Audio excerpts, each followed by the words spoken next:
அனைவருக்கும் வணக்கம்ங்க. இந்த செடியெல்லாம் மிளகாய் செடி.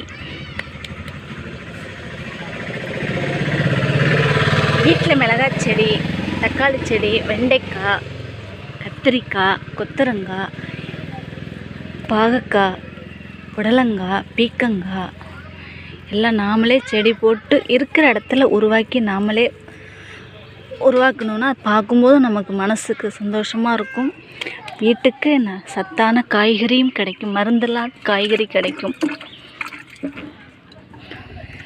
இந்த செடி விதை போட்டு நம்ம உருவாக்கலாம். கன்றுகளாக வாங்கி நடுவாங்க. ஆனால் நாங்கள் அதிகமாக விதை போட்டு தான் நிறையா உருவாக்கியிருக்கோம். செடி நிறையா காய்க்கும். ஒரு செடிக்கு 2 கிலோ மிளகாய் இது போலலாம் கொடுக்கும். நாங்கள் இது வழக்கமாக வீட்டில் உருவாக்கிக்கிட்டு வீட்டுக்கு ரொம்ப உபயோகமாக இருக்குங்க. எல்லாம் மருந்தில்லாத காய்கறி. இந்த மிளகாவில் அதிகம் காரம் இருக்காது, அதிகமாக காரம் இல்லாமலும் இருக்காது. இது தண்ணி ஊற்றி அடிக்கடி ஊற்றலைன்னா மண் களிமண்ணுங்கிறனால ரொம்ப காஞ்சி போகும். நாங்கள் இது போல் சுற்றி வேர் அணைச்சிட்டு தண்ணி ஊற்றுவோம். நல்லா செழிப்பாக வளரும். நிறைய செடி காய்ச்சி முடித்து இப்போ நாங்கள் அது புதுசாக போட்டு உருவாக்கிக்கிட்டு இருக்கோங்க. இது எல்லாமே மிளகாய் செடி. இந்த இருக்கு பாருங்க, இந்த செடி மிளகாய் செடி. இந்த செடியும் இங்கே கிட்டத்தட்ட 6-7 செடிகள் இருக்குது. இது பெரிய ஒரு செடியே பெருசாக அப்படி ஒரு மரம் அளவுக்கு காய்க்கும். கிட்டத்தட்ட ஒரு 6-7 செடிகள் இருக்குது. காய்ப்பு வந்தது உங்களுக்கு வீடியோவில் நான் உங்களுக்கு வீடியோ போடுறேன் பாருங்கள். இன்னும் ஒரு மாதத்தில் காய்ப்பு வந்துடும்.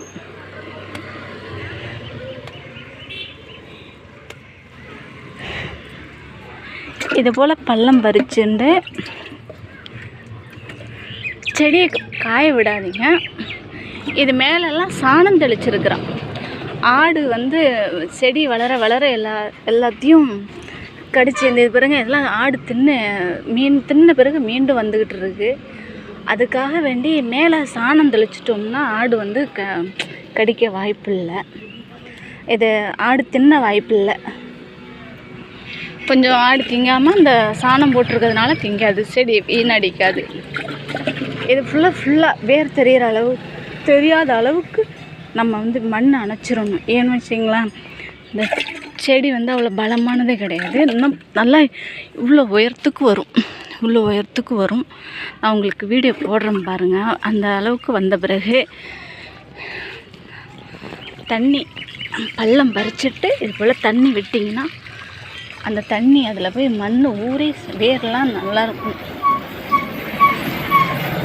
இந்த தண்ணி ஒரு வேரில் 2 நாளைக்கு தாங்கும்.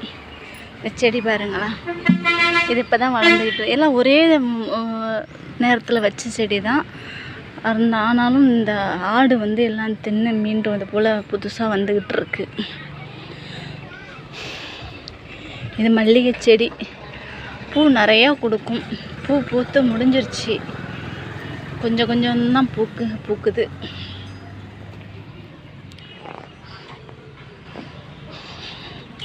நன்றிங்க. வீடியோ பிடிச்சிருந்தால் லைக் பண்ணுங்கள். உங்களுக்கு இன்னும் காய்கறிகளை பற்றி செடிகளை பற்றி உங்களுக்கு நான் வீடியோ போடுறேன்.